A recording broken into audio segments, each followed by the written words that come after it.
guy in the NBA should ever wear 23.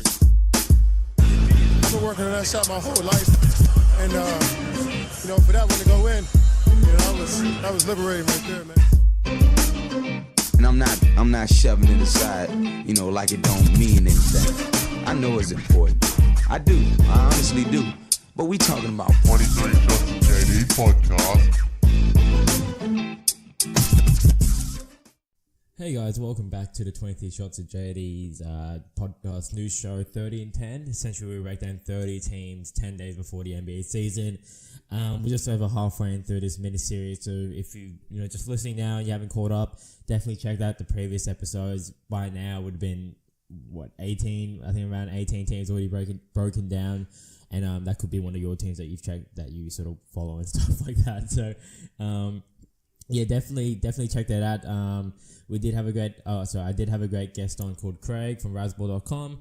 And on that episode, we did get to break down some more college stuff as well and sort of how it influences the NBA and all that stuff. But besides that, I was trying to get straight into it. I start off by talking about the New York Knicks. So, it's one of the storied franchises in the NBA, NY, man. Everyone loves NY. It's sort of the dream city to go to. Broadway, everything just all encompassing with the New York Knicks. But I guess with the basketball team itself, it definitely has not been anywhere near to what it should be and what sort of the city and its fans expect. So a bit of a review from last year. Sort of what was their goals that they were trying to achieve. I think they wanted to move forward and build a younger, more rebuilding team, I think. And I think what New York has failed to do in the past couple of years is try and build through their young stars and, they've been trying to, get their already made stars, even if they are sort of older and more sort of past it, I guess. And, obviously, New York sort of has the pressure to always perform, I think, which I guess they really haven't taken seriously in the past, 2 decades now. They haven't made the NBA finals since, 1999, I think. So, they definitely got to step up and be a bit more serious in how they're going to approach and rebuild. And I think all that type of, inconsistency in their direction or how they want to approach, the future sort of lies, sort of with ownership and general management and stuff like that. And they sort of just had these types of inconsistencies, they're not like the Spurs who sort of had this consistent amount of stabilization within their franchise. They flip-flop between GM, they flip-flop between coaches and stuff like that.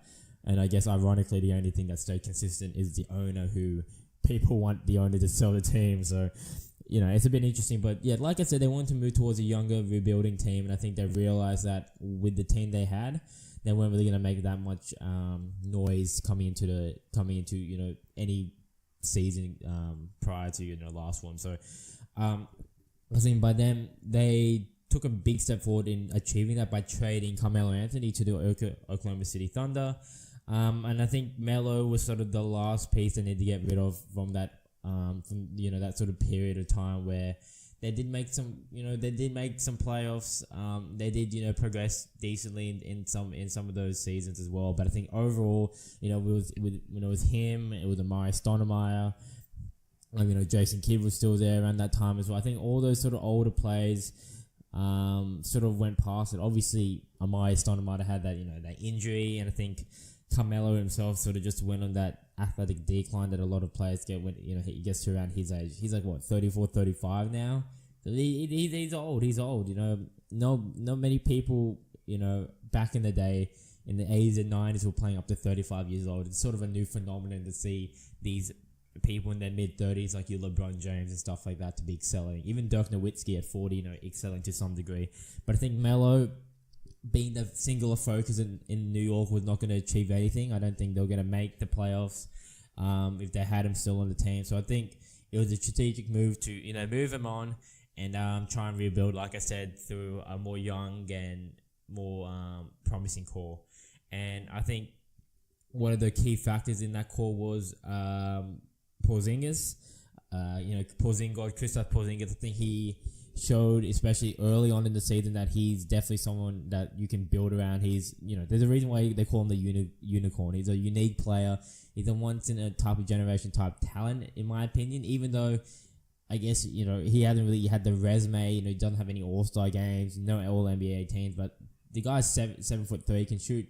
He's like a 7'3" Kevin Durant, but sort of less athletic. This guy has so much potential to be an animal, and he definitely showed that, like I said, when he was playing earlier in the season. But, obviously things happened, and of course it would be New York that would, receive some unfortunate news. And, Kristaps Porzingis, the main focal point of the whole team, got injured. He had one of the more severe injuries, and he's sort of been battling with injuries his whole career. I think being 7'3" and wiry like he is, I think he's going to be more prone to getting injured. It's sort of just one of those things that happens with with like a taller player. So, he had a severe knee injury, and they don't even think that he might come back this season either. So it could be over a season and a half that he's going to be out, and that's a lot of time. I'm not going to say wasting, but you sort of lost because of his injury, and then now we don't even know if he's going to be back better than he was.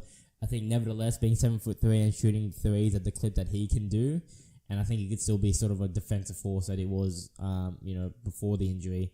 I think he'll still be pretty good, but again, it's unfortunate because it's probably going to be safe to say that he's not going to reach the potential he is, given sort of the knee circumstances he has, which really is unfortunate. But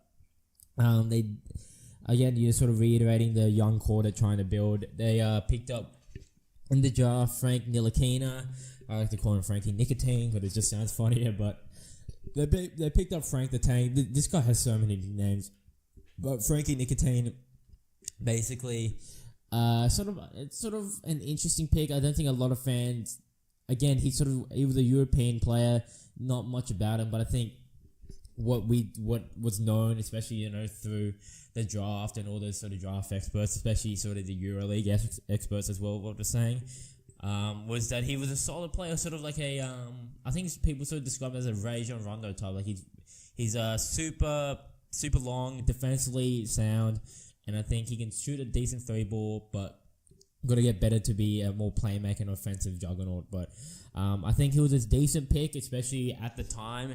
Perhaps maybe they could have gone a different direction and maybe picked up another player, considering that as we'll get to it, the emergence of Trey Burke and Tim Hardaway Jr. and stuff like that on the team. But I think overall Frankie Ntilikina is a solid pick. Is he an all-star type player? Potentially. I don't think he is, but obviously who knows, maybe he could develop into something really, really good. But I think what we've seen so far and what I'm going to project his ceiling to be is, I think he'll be a solid a solid role player. I think he could be like a Mike Conley type. I think Mike Conley is a really solid player. He's sort of bordering on an all-star, but he's just not there because he's not part of that sort of real top tier of point guards, at least in the West. And I think that's sort of the same feeling we're going to have with Frankie Nicotine as well. But a decent showing, and I think coming to this year, I think they want him to take the next step forward. But I guess let's get it sort of move into what they did in the offseason. And I think the biggest thing that they did was draft Kevin Knox from Kentucky. And if you watch, I watched the draft live. People were booing. I think they wanted Michael Porter Jr. They were chanting MPJ. But obviously they drafted Kevin Knox, and man, if you're a New York Knicks fan, you definitely went from 0 to 100 real quick, because you went from booing to adoring him, because the performances that he showed out in Summer League were outstanding. Really, he's super long, tall for his position, can shoot the three decently, can put it on the floor. I think all around he's going to be an offensive, star. Especially, I think he could really. What would be the best way of saying it? He could really follow a similar trend that Jason Tatum took. I think he's gonna take his game to a really great level with the New York Knicks, especially in his rookie season. Again, I think a lot of people have him as sort of not a smoky, I guess, because a lot of people have him as coming into Rookie of the Year. But I think that was a surprise before the draft. If you were predicting who would be Rookie of the Year, I don't really think Kevin Knox would be on anyone's ballot, but definitely post Summer League, I think he's become one of the people that's the player that people think that could have a great chance in stealing the award from someone like a DeAndre Ayton or something like that. But like I said, Kevin Knox, a great player. it'll be interesting to see how he's going to go. The great thing about it is that he's most likely going to be the primary scorer, if not the secondary scorer. So he's going to get a lot of opportunity to showcase his skills. He's going to score a lot of points, and I think statistically he's one of the big. Sorry, not statistically. Having like statistical evidence in your rookie of the year argument is really valuable for you trying to persuade people to make you be on their ballot and stuff like that. But Kevin Knox, coach under John Calipari, so he knows that he was preparing for the NBA his whole life.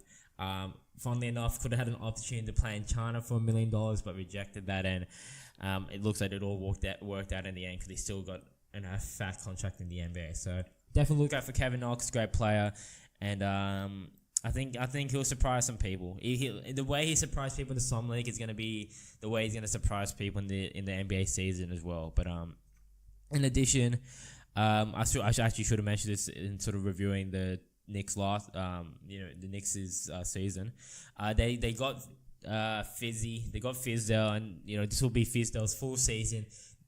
Take that for data guy.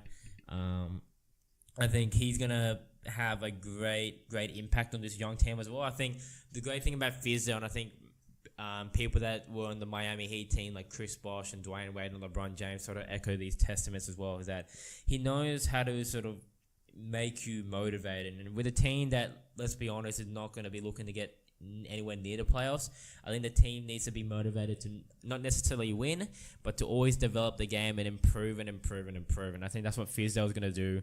And I think he's got a lot of respect amongst the league, and I think that's going to translate in getting respect to the players as well. So it'll be interesting to see how Fizdale is going to go in his full season at the Knicks. Obviously, there's always pressure when you're coaching the Knicks because the fans expect the most. But I think people are going to fall in love with Fizdale, much like how they fell in love with him at that infamous Memphis Grizzlies press conference. Again, talking about the draft as well, they took a fly on Mitchell Robinson, who sort of got in a bit of a heated, argument with Markieff, one of the Morris twins. Mitchell Robinson, he was actually floating around. Apparently, I remember there was rumors that Lakers guaranteed him at the at whatever pick they had. I think it was the 25th pick or whatnot.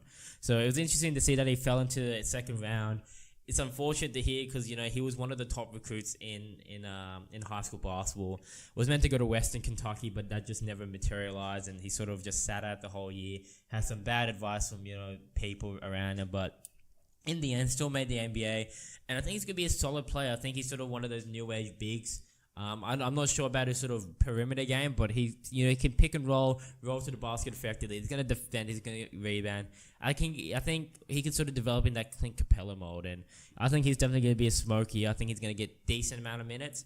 Obviously, you have people like so you obviously have players like Hernan Gomez and Enes Kanter that might be playing ahead of him, but definitely expect Mitchell Robinson to get some decent minutes nonetheless.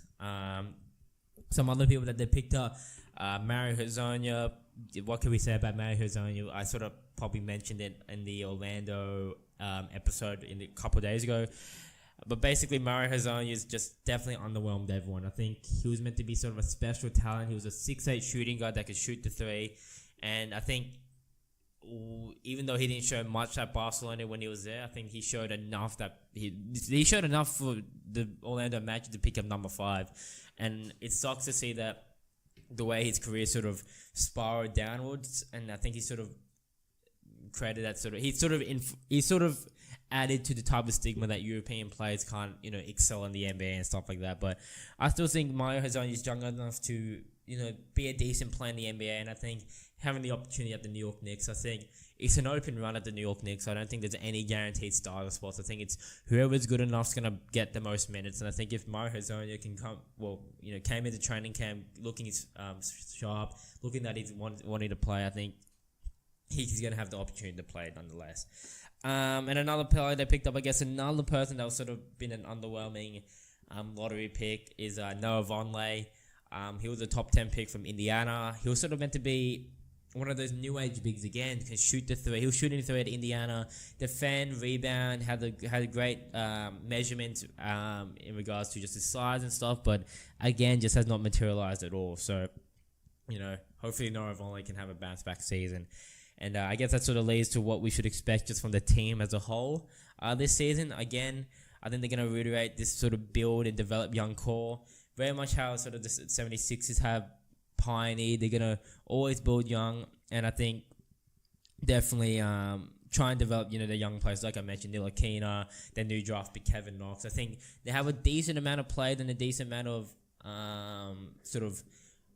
young pieces to build around and sort of develop throughout the upcoming seasons. But obviously, New York is New York, and they're going to be expecting some highlight and star players. So they're definitely going to keep one eye on free agency. They have a lot of money to try and spend on a target, and obviously there's been this stigma with New York that it's sort of a toxic type of team. But I think nevertheless, they're going to be players that want to play in New York, and depending on how free agency goes, there might be some teams that just can't re-sign their big name players, and I think that's when the New York Knicks are going to jump. Who knows? It could be. There's a lot of people that's going to be free agents. Maybe Kawhi, probably not Kawhi, but you know what I mean. There's a lot of people, Jimmy Butler even. There's so many individuals in the free agency market that the New York Knicks would definitely try and poach. And then he could be sort of the veteran leadership that they build a young core around as well. But I guess you're sort of wrapping it off. I think the New York Knicks are going to try and be somewhat competitive, but are going to fail to make the playoffs. But I don't think they're going to look at it as a negative. They're going to look on how the young core is going to develop and see what type of players are worthy of staying around. Is Kevin Knox the real deal? Is Mario Hezonja truly a bust? Is Frankie the point guard that's going to lead the New York Knicks to the playoffs again? A lot of questions are going to sort of potentially be answered in this season. But I guess sort of moving a couple minutes down the road, we're going to Brooklyn Nets, and again, the Brooklyn Nets sort of a similar timeline to the New York Knicks. They invested so heavily up front when they first rebranded. They tried to get all the sort of solid, well-known players in Kevin Garnett, Joe Johnson, Paul Pierce, Deron Williams, and all that stuff. And obviously, the decisions that they've made in the past has caused the ramifications that exist in the present. So obviously, they've been in that whole drama with that whole trapping situation that the Celtics got them in, and finally they're out of that now. So they're finally out of it. I think they have their draft pick, so everything's finally coming good. All the whole Sean Marks shit that he did is definitely sort of gone into abyss, and now the Brooklyn Nets can finally rebuild properly. But they definitely took steps to try and do that last year. They traded for D'Angelo Russell. They traded their first round pick, which ended up to be Kyle Kuzma, who knows, that could, that could have been a pretty bad mistake. And Brook Lopez, just to get some money off the books, and they're able to get D'Angelo Russell and obviously Mozgov, who we just disregards because he ended up moving anyway. But they picked up D-Ross, so they were able to pick up. Largely, they picked up a top 2 pick for really just giving up Brook Lopez and Kyle Kuzma. So, there's still a lot of promise to D'Angelo Russell. I think we forget, this guy coming out of Ohio State was sort of the future point guard. He was 6'5", can shoot the 3, great court vision, sort of everything that Lonzo Ball was sort of what D'Angelo Russell was. And I think obviously with the drama with Nick Young and stuff sort of put a sour taste in a lot of people's mouths about how we should perceive D'Angelo Russell. He just sort of had an unlucky situation. You come into the league and it's Kobe Bryant's farewell tour, so you don't really get enough sort of shine to really showcase what you can have. And then your second year you get basically shipped off. So it's like D'Angelo Russell has sort of a hard time, but I think he's going to show a lot of promise, and I think he's definitely could be someone that the Brooklyn Nets can build around, and he's definitely going to have a bounce back season this year, considering that he's going to be probably the main focal point on the team. But I guess he didn't really get to do that last because he was injured for a prolonged period of time. But like I said, definitely coming into this season, watch out for D'Angelo Russell. He's definitely gonna sort of showcase why he's worthy of a top 2. He was a top 2 pick, and depending how the Brooklyn Nets go, he could really be pushing for some All-Star considerations. I honestly think so. In addition to that, they obtained some solid starters, social role players. People that know their job. They picked up DeMario Carroll, who with the he's played, with the Toronto Raptors and stuff like that, Atlanta Hawks. So he knows sort of some bit of playoff success, and I think that veteran savviness is going to hopefully rub off on the team in the coming years. It didn't really happen last year, but obviously, like I said, they didn't really have the best team to really develop that. In addition, they picked up Alan Crabb again, on a pretty hefty contract, I might add, but I think, again, another solid role player from Cal Berkeley. Solid shooting guard, and in this league, there's not many shooting guards that really are sort of as good as Alan Crabb. So, he's not gonna make any All-Star games or all NBA teams, but I think he's just a solid player to have, and I think he's a perfect person to sort of fill out your roster spots and stuff like that. Even though they didn't have one of their initial draft picks, they still had another draft pick, and they were able to pick up Jared Allen. Although I like to nickname him the 80-year-old rookie, because the guy looks like he's fucking 80 years old. He looks so old. Like, with his mo and his afro, he's definitely a throwback type of player. Actually had a filthy dunk in the preseason, so shout out to Jared Allen. But a guy from Texas A&M, I'm pretty sure he's a one-and-done player. He was actually highly recruited in high school as well, so there was definitely a decent amount of hype. I don't know why I'm starting. Decent amount of hype, and he showed some glimpses. He had a big posterizing dunk on Laurie Markkinen.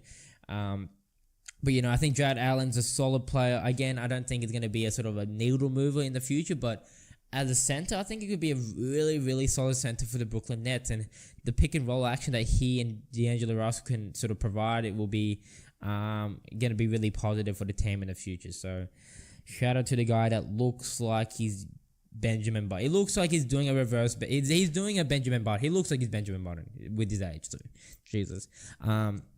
Another big thing to note was the rise of Spencer Dinwiddie. So Spencer Dinwiddie had an amazing season. He led the team to a lot of wins that they didn't really look like they needed. He offensively was a juggernaut. No one could really stop him. And mate, if you ask him if anyone can stop him, he'll agree that no one can stop him, man. He's sort of got a bit of suave about him.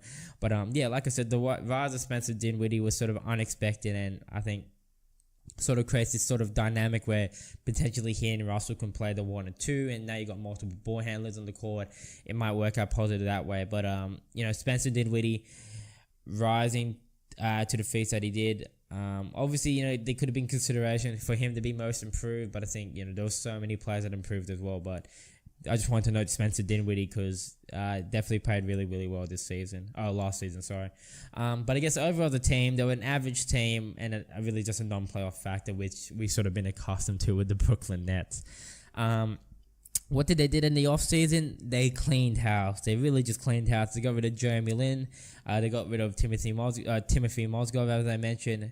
Just a lot of people that they try to clean house because as we'll get to, they definitely have some eyes on free agency upcoming. But like I said, they became, I guess you could say, a salary dump whore. They just wanted to haul all the salaries, your Kenneth Freeze and stuff like that. They just basically want to get all the 1 year fat expiring contracts. So once it gets off the books, they have all this cap space that they can use, like I mentioned, in free agency, as we'll get to.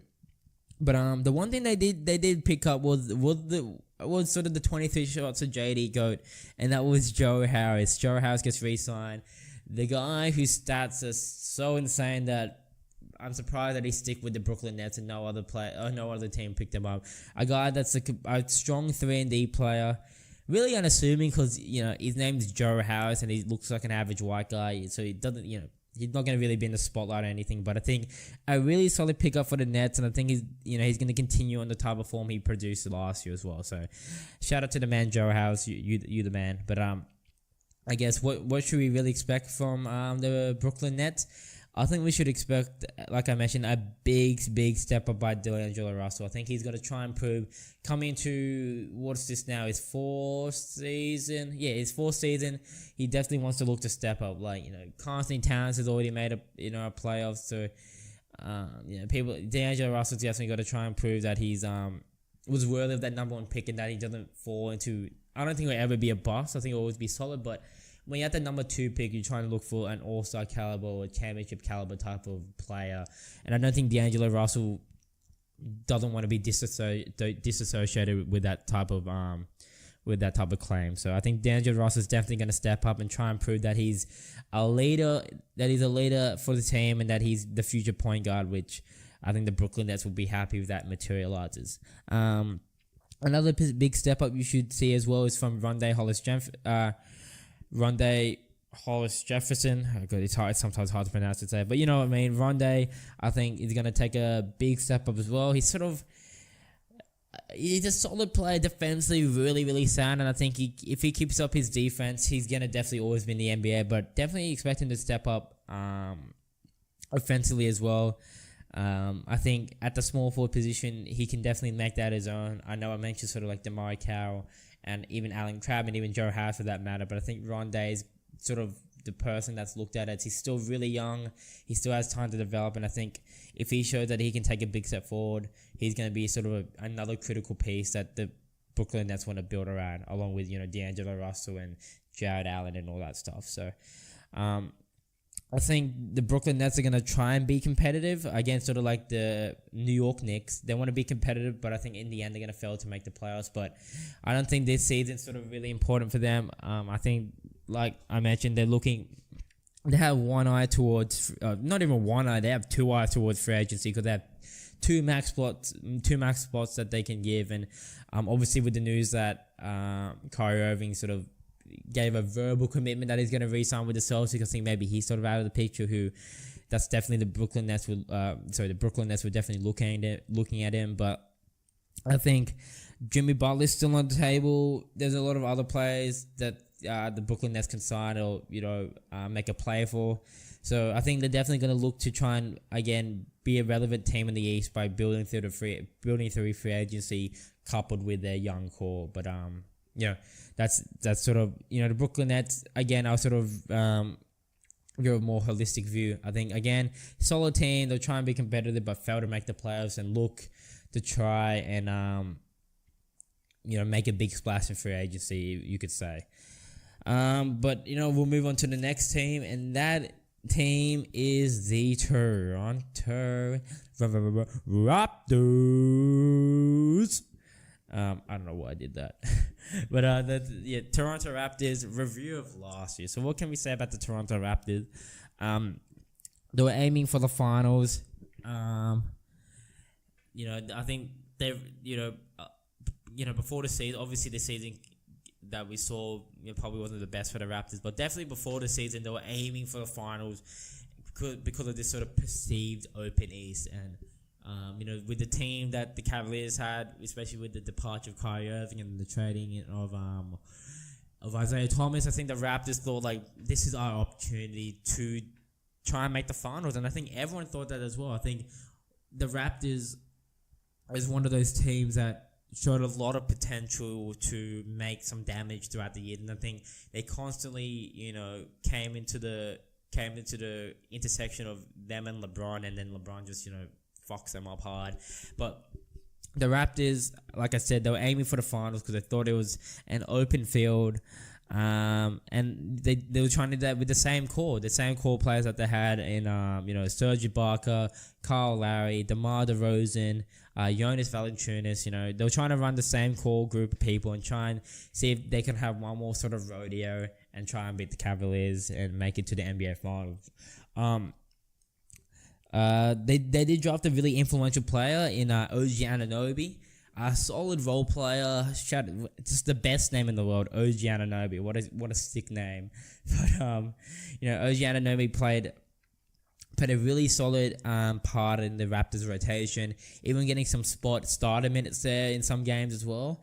And I think as we sort of mentioned, coming up, he's going to be sort of a critical piece for them in the future. I think they have him in really high regards, and I think if he didn't get injured at Indiana, I think he would have been nearly a top 10 pick as well. So I think the Raptors got themselves a bit of a steal on where they got him in OG Anunoby, and I think in the coming years, expecting to develop greatly and be a really influential player for the Raptors in the years to come. But great pick by the Raptors in picking up OG Anunoby. But they did some great things. Like I said, they drafted OG Anunoby. They got the number 1 seed in the Eastern Conference, and that sort of led to why there was this big expectation that maybe this is the Raptors year, Rap Nation, all that stuff. Shout out to Drake, OVO, let's go the boys. But that sort of all went pummeling down when they got fucked by the Cavs and LeBron James. LeBron James, they had a sort of a shitty team, still destroyed the Raptors badly. And I think that sort of put into the minds of Raptors fans, like, this team is not it. This is not it. And I think that sort of reflection for the fans permeated towards the organization.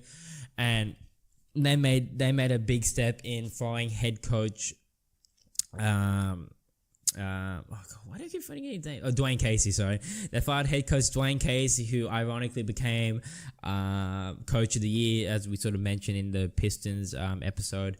He ended up being coach of the year, so it's a bit weird that you fired, quote unquote, the best coach in the league, or the best possible coach in the league. But they fired Dwayne Casey because they felt like they stagnated. And if anything, they definitely did stagnate. 2 years ago, they made the Eastern Conference Finals, and again, they lost to the Cavs, but they made it to the Eastern Conference Finals. The year prior to last season, they got knocked out by the Cavs before the Eastern Conference Finals. And then again, they got knocked out by the Cavs before the Eastern Conference Finals. So if anything, they've decreased, and then they've sort of stagnated. And I think that was something that the front office at the Raptors just did not enjoy, and I don't think the fans either. I think they realized this team's just, like I mentioned, stagnated, and they needed to grow and sort of move on. And like I said, they definitely did move on by trading, but sorry, not by trading, but so I'm sort of alluding to what I'm going to get to then. By firing Dwayne Casey, and I guess I might as well say it now, they made some big steps in doing that big blockbuster trade and getting Kawhi Leonard for DeMar DeRozan. Obviously, there's some other pieces that came with that, including Danny Green as well, who I think will actually have a solid role with the Raptors. But I think holistically, we're only looking at two players, and that's trading DeRozan for Kawhi. And the big thing with the Kawhi Leonard situation is that, one, he didn't want to be there, and two, he doesn't like the cold. So it'll be interesting to see how Kawhi Leonard progresses. He's had a decent preseason. I think he's definitely shown glimpses of why he was sort of picked as the MVP candidate last year. Sort of like people had him as not MVP candidate. What I'm talking about, sort of the favorite for MVP, and I think he'll probably be favored for MVP again, or one of the favorites, especially if he can lead the Raptors to another big season. But they're having Kawhi on, maybe you could say, a 1 year rental. Who knows? Even Danny Green himself said he looks comfortable in Toronto. So maybe Toronto has sort of that Paul George, Oklahoma City fighting chance with Kawhi. Who knows? But definitely that big trade sort of took notice on what the Raptors want. They're going all in. They're pushing their chips in the middle, and they're gonna try and make it to the ship. But in addition to that, as I mentioned, they fired their head coach, and they hired new head coach, the assistant coach, Nick Nurse. And I think they wanted to sort of keep it within the family. They didn't want any outside forces. There was sort of some rumors about Jerry Stackhouse and stuff like that, but I think nevertheless, they picked up Nick Nurse, and I think he'll be a solid coach. A lot of the players are familiar with him, so I think that familiarity is going to aid in sort of the Toronto Raptors keeping some type of consistency within sort of how they're going to approach the game and stuff like that. I don't think there are going to be some big changes, but I think Nick Nurse solid but not great, and I think he's going to try and rely on Kawhi sort of carrying the team and stuff like that as well. But in addition to getting Kawhi, they were able to sign some other great players. One, most notably, Greg Monroe. Solid player. Offensively, really good. A really good center. I think his flaws lie on the defensive end, which is sort of ironic because they already have a guy that fills that similar mold in Jonas Valanciunas. But nevertheless, they signed Greg Monroe, sort of fill out their front court depth, especially using sort of losing Jakob Poeltl. The big re-signing as well that they got was signing Fred VanVleet, who was sort of in the running for Sixth Man of the Year, and he sort of showed that he's a really, really, really solid and comparable backup point guard. And some teams might look at him as a future starting point guard, but great re-signing by the Raptors, and I think he's going to be a sort of important piece, especially when they run their second unit play. He's going to, be pretty important for the Raptors, and he provides some great insurance if Kyle Lowry goes down with sort of an injury, which he sort of seems to consistently have in the past couple of seasons. So, great re-signing in Fred VanVleet. But I guess we should, sort of look at what this season's coming up and how what we should expect from the Raptors. That was really a messy way to sort of transition, but what should we expect from the Raptors this season? I think it's gonna be a big showcase on why Kawhi Leonard should stay. I think the Raptors organization, the Raptors fans, especially if Kawhi's playing well. If Kawhi's playing really well at that level that we know, again, that MVP caliber level, if he plays at that level, I think the Raptors are going to go full force on him, or full force in them trying to showcase why Kawhi Leonard should stay. I think they go the whole nines. They're going to have, Drake there. Unfortunately, it sucked that, Kawhi didn't sign with Jordan Brand and then Drake left Jordan. Imagine if they're both at Jordan, man. That could have been a great promotion for Jordan. But, sort of timing is a bitch. But, yeah, like I said, I think they're going to try and showcase why Kawhi should stay. Maybe they'll get out some women. Who knows what they're going to do with Kawhi? Who knows what they're going to do with Kawhi? It seems to like it. He got a bit of a laughing matter about it. But, I think Kawhi is going to be trying to get convinced by the Raptors on why he should stay. And I think, if they're doing success and he likes it there, maybe, again, another Paul George situation could arise. So, we'll see sort of how that journey, that storyline progresses. Again, even though they sort of, revamped or sort of changed the whole dynamic of the team, they got a new coach, they got a new superstar player, they signed some new people and stuff like that. I think they're still going to be aiming for the finals. And again, as I sort of mentioned in the last podcast when I was talking about sort of the Celtics and the 76ers, it's wide open again. The Cavs are not there, so there's definitely one final spot that's open, and obviously the favorite's going to be, your sort of your Celtics or your 76ers. I think, the Bucks are going to be there. Even the Pacers are sort of in the running. But I think the Raptors, especially if, again, it's sort of all predicated on Kawhi if he's going to show up and he's going to play at his highest standard. If he does that, the Raptors are definitely in the mix to make the finals. They're definitely in the mix because Kawhi, he's just an amazing player. And you still have Kyle Lowry, an all-star caliber guard. Jonas Valanciunas, even though there's a lot of flaws with him, he's solid. Offensively, he can do a great deal as well. So, like I said, they're gonna aim for the finals, and if they don't make the finals, I think it could be pretty drastic for them because you could probably see Kawhi leave, and that's why I sort of noted down this is a big make or break season. Like I said, they went all in. They fired their coach. They traded arguably the greatest player in franchise history in DeMar DeRozan for a 1 year rental of Kawhi Leonard. And one player didn't really want to be here, and the other player wanted to be here, and they switched teams. So, this is definitely a make or break season. And if all goes wrong with the Raptors, then we could see them fall into oblivion again, and that's going to be unfortunate, especially for Toronto, who is such a great basketball city, and this recent form is definitely growing the game in Canada. They have so many great Canadian basketball players coming up, and it was sucky to see that their team is just a non-factor for the coming years to come. So definitely a make or break year for the Raptors, and it'll be interesting to see what happens with them this season and sort of how they progress. And I think if it definitely looks like they're sort of on the decline, we could see another big trade. Kawhi Leonard getting traded again is definitely not out of the picture. Even Kyle Lowry getting traded is not out of the picture. For people like Van Fleet or Anunoby, there's a lot of people that could probably get traded on this team.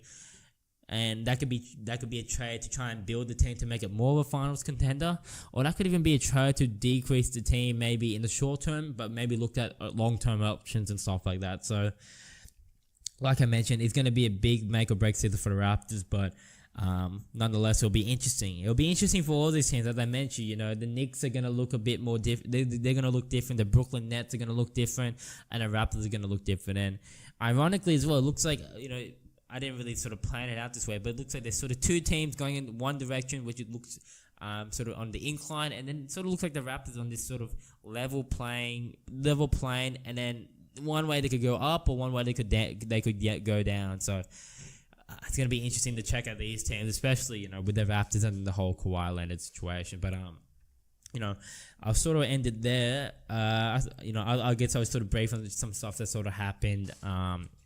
Recently as well.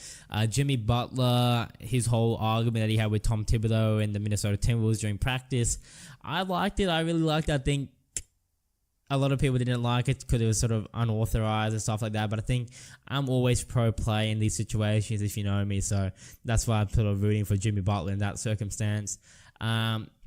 Obviously, the Lakers toppled the Warriors, and even though it was only preseason, when they're playing sort of their full complement of plays, it was sort of still relatively even. So that's going to be a great sort of storyline to follow as well. But I sort of just ended it there. Not really good at saying goodbye. Bye!